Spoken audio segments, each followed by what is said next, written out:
Shalom, perkenalkan nama saya Marcelin Dematangkin. Di sini saya akan membacakan firman Tuhan yang terambil dari Yohanes pasal 10 ayat pertama hingga ayat yang ke-42. Firman Tuhan berbunyi demikian, Gembala yang baik, aku berkata kepadamu, sesungguhnya siapa yang masuk ke dalam kandang domba dengan tidak melalui pintu, tetapi dengan memanjat tembok, ia adalah seorang pencuri dan seorang perampok. Tetapi siapa yang masuk melalui pintu, ia adalah gembala domba. Untuk dia penjaga membuka pintu, dan domba-domba mendengarkan suaranya, dan ia memanggil domba-dombanya masing-masing menurut namanya dan menuntunnya keluar. Jika semua dombanya telah dibawanya keluar, ia berjalan di depan mereka, dan domba-domba itu mengikuti dia, karena mereka mengenal suaranya. Tetapi seorang asing pasti tidak mereka ikuti, malah mereka lari daripadanya, karena suara orang-orang asing tidak mereka kenal. Itu yang dikatakan Yesus dalam perumpamaan kepada mereka, tetapi mereka tidak mengerti apa maksudnya ia berkata demikian kepada mereka. Maka kata Yesus sekali lagi, aku berkata kepadamu, sesungguhnya akulah pintu ke domba-domba itu. Semua orang yang datang sebelum aku adalah pencuri dan perampok, dan domba-domba itu tidak mendengarkan mereka. Akulah pintu, barang siapa masuk melalui aku, ia akan selamat dan ia akan masuk dan keluar dan menemukan padang rumput. Pencuri datang hanya untuk mencuri dan membunuh dan membinasakan. Aku datang supaya mereka mempunyai hidup dan mempunyainya dalam segala kelimpahan. Akulah gembala yang baik. Gembala yang baik memberikan nyawanya bagi domba-dombanya. Sedangkan seorang upahan yang bukan gembala dan yang bukan pemilik domba-domba itu sendiri, ketika melihat serigala datang meninggalkan domba-domba itu lalu lari, sehingga serigala itu menerkam dan mencerai beraikan domba-domba itu. Ia lari karena ia seorang upahan dan tidak memperhatikan domba-domba itu. Akulah gembala yang baik dan aku mengenal domba-dombaku dan domba-dombaku mengenal aku. Sama seperti Bapa mengenal aku dan aku mengenal Bapa dan aku memberikan nyawaku bagi domba-dombaku.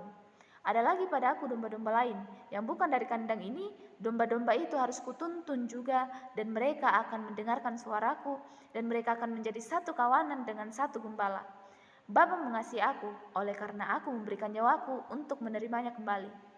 Tidak seorang pun mengambilnya daripada aku, melainkan aku memberikannya menurut kehendakku sendiri.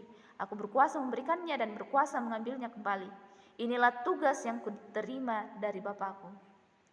Maka timbullah pula pertentangan di antara orang-orang Yahudi karena perkataan itu. Banyak di antara mereka berkata, ia kerasukan setan dan gila, mengapa kamu mendengarkan dia? Yang lain berkata, itu bukan perkataan orang yang kerasukan setan, dapatkah setan memelekkan mata orang-orang buta? Tidak lama kemudian tibalah hari raya pentabisan Bait Allah di Yerusalem, ketika itu musim dingin, dan Yesus berjalan-jalan di Bait Allah di serambi Salomo. Maka orang-orang Yahudi mengelilingi dia dan berkata kepadanya, berapa lama lagi engkau membiarkan kami hidup dalam kebimbangan? Jikalau engkau Mesias, katakanlah terus terang kepada kami. Yesus menjawab mereka, aku telah mengatakannya kepada kamu, tetapi kamu tidak percaya. Pekerjaan-pekerjaan yang kulakukan dalam nama Bapakku, itulah yang memberi kesaksian tentang aku, tetapi kamu tidak percaya karena kamu tidak termasuk domba-dombaku.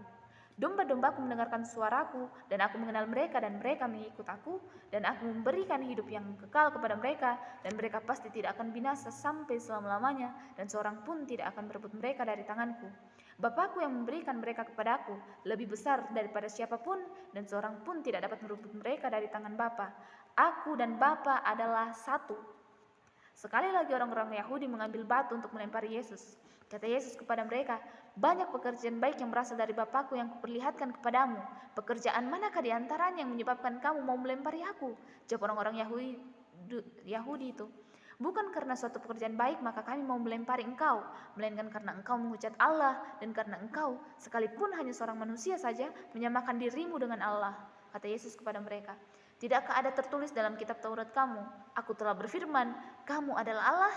Jikalau mereka kepada siapa firman itu disampaikan disebut Allah, sedang kitab suci tidak dapat dibatalkan. Masihkah kamu berkata kepada dia yang dikuduskan oleh Bapa dan yang telah diutusnya ke dalam dunia, engkau menghujat Allah karena aku telah berkata, aku anak Allah? Jikalau aku tidak melakukan pekerjaan-pekerjaan Bapakku, janganlah percaya kepadaku. Tetapi jikalau aku melakukannya dan kamu tidak mau percaya kepadaku, percayalah akan pekerjaan-pekerjaan itu, supaya kamu boleh mengetahui dan mengerti bahwa Bapa di dalam aku dan aku di dalam Bapa. Sekali lagi mereka mencoba menangkap dia, tetapi ia luput dari tangan mereka. Kemudian Yesus pergi lagi ke seberang Yordan, ke tempat Yohanes membaptis dahulu, lalu ia tinggal di situ. Dan banyak orang datang kepadanya dan berkata, Yohanes memang tidak membuat suatu tanda pun, tetapi semua yang pernah dikatakan Yohanes tentang orang ini adalah benar. Dan banyak orang di situ percaya kepadanya. Amin.